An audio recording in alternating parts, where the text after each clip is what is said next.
Vous savez pourquoi j'adore septembre? Parce qu'il nous amène un lot de nouveaux au dojo que nous pouvons tabasser.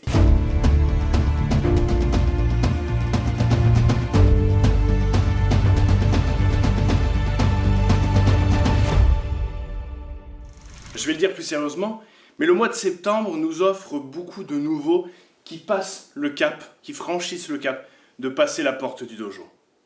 Ils viennent pour découvrir, parce qu'on leur a parlé, parce qu'ils ont découvert une affiche, pour prendre confiance en soi, pour apprendre à se défendre, pour apprendre et découvrir les valeurs martiales. Voilà, tout ça, c'est vraiment de nombreuses possibilités. Elles sont nombreuses, quasiment autant de possibilités qu'il y a de nouveaux dans un dojo. Ce que ça apporte un nouveau souffle, on va dire, dans le dojo, de nouveaux élèves qui vont progressivement, s'ils continuent, s'ils restent, s'ils persévèrent dans la voie, de nouveaux élèves proches, de ceinture noire, etc. Et pour les anciens, ce qu'on appelle les senpai dans un dojo, ça apporte aussi quelque chose de très intéressant. Ça apporte de la nouveauté physique, un nouveau comportement. L'art martial forge l'esprit et le corps. Plus on progresse sur la voie, plus on commence à avoir une posture proprement dite à notre voie. Quelqu'un qui pratique l'aïkido, avec les années, pas simplement à un an, mais avec les années, on reconnaît la forme de corps. Comme on reconnaît la forme d'un corps, d'un Karate Shotokan, Uchi-ryu, Shitoryu, Wado-ryu, tous ceux qui font du Nihon Taijutsu, Budo Taijutsu, Bunjinkan, voilà, il y a différents arts, je ne vais pas faire toute la liste, mais on reconnaît, au bout d'un moment, au fur et à mesure, on reconnaît une forme de corps, ce qui est normal, parce que chaque école a ses spécificités, ses particularités techniques, comportementales et philosophiques. Donc au bout d'un moment, plus ou moins, on s'habitue. Quand ça fait 10 ans, 20 ans, 30 ans qu'on pratique avec les mêmes partenaires, on connaît leurs réactions, on connaît leur comportement, on connaît leur mode de fonctionnement parce que nous sommes élevés dans la même famille martiale. Quand on prend purement, là, parce que l'art martial, voilà, il y a plusieurs facettes qui sont mélangées dans le même cours, mais si on sépare les choses pour bien expliquer dans cette vidéo, si on prend que l'aspect self-défense, Goshinjutsu, les nouveaux sont vraiment hyper intéressants pour ça. Parce que quand ils arrivent avec, on va dire, c'est des bébés, ils sont tout nouveaux, ils ont rien.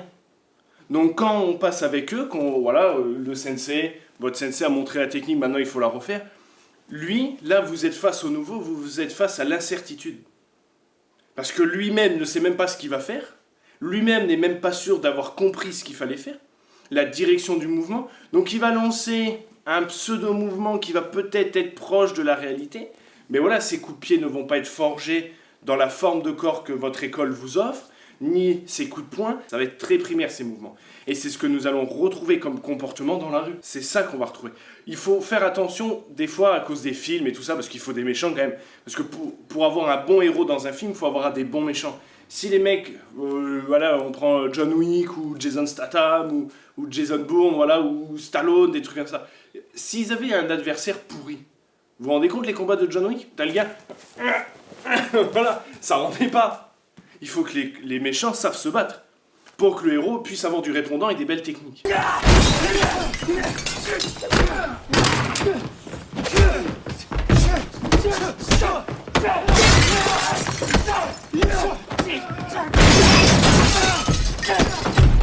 Donc à force de ça, à force du cinéma, parce qu'il y a beaucoup de comportements et de visions du monde, nous viennent du cinéma. Il ne faut jamais sous-estimer l'adversaire, mais il ne faut pas non plus le surestimer. Il faut faire face à un adversaire, il faut faire ce qu'il y a à faire. Il ne faut pas en rajouter, il ne faut pas en diminuer. Même s'il faut partir du principe qu'il est plus fort pour pas tomber de son piédestal, mais il ne faut pas croire non plus que dans la rue, c'est tous les ennemis de John Wick. Donc les élèves, les nouveaux, vraiment, alors pas au bout de 3 ou 4 mois, mais vraiment les 3-4 premières séances, c'est idéal. Passez avec eux, avec gentillesse, expliquez-leur tout ça, mais laissez un peu d'incertitude, pour pouvoir vous confronter à ce phénomène de dire, attends, il faut qu'il me donne un Mao Shigeri, et il y a eu un coup de pied, mais est-ce que c'est un Maoshi? Je ne sais pas ce qui s'est passé. Et c'est ça qui est intéressant. Comment gérer ce côté où, il va me toucher, il va vouloir toucher, parce que c'est l'exercice. Donc on part du principe, il veut me faire mal. Maintenant, il a jeté son truc avec méchanceté, mais qu'est-ce que ça va donner? Et c'est ça qui est intéressant, vraiment très intéressant, de se confronter à cette situation-là. Donc voilà, le message que j'ai dit au début, c'est pour déconner, j'ai pas envie de tabasser les nouveaux, même si j'aime, le contact physique martial, mais je n'aime pas faire mal, c'est différent. Rappelez-vous Kumite, qu'on retrouve dans Ju Kumite, Bogu Kumite, combat avec protection, Ippon Kumite, Nihon Kumite, Sanbon Kumite, etc. Kumite veut pas dire combat, ça veut dire rencontre des mains. Donc là, pour ça, oui, j'adore le Kumite, je n'aime pas me battre. Mais aller au contact, faire une rencontre avec l'autre, où voilà, on se donne à fond, on y va, mais sans ego, sans méchanceté, mais pour le plaisir de pratiquer, d'échanger un moment où là, on est dans l'instant présent. Quand le Kumite est un peu physique, on n'est pas en train de penser à ce qu'on va manger à midi, ou tiens, le film d'hier, il était pas mal ou pas? Est-ce que j'ai compris la fin? Non, on est dans l'instant présent. Donc on offre un moment à son partenaire et notre partenaire nous offre un moment. Donc le Kumite, c'est vraiment hyper intéressant, moi j'adore ça. Non.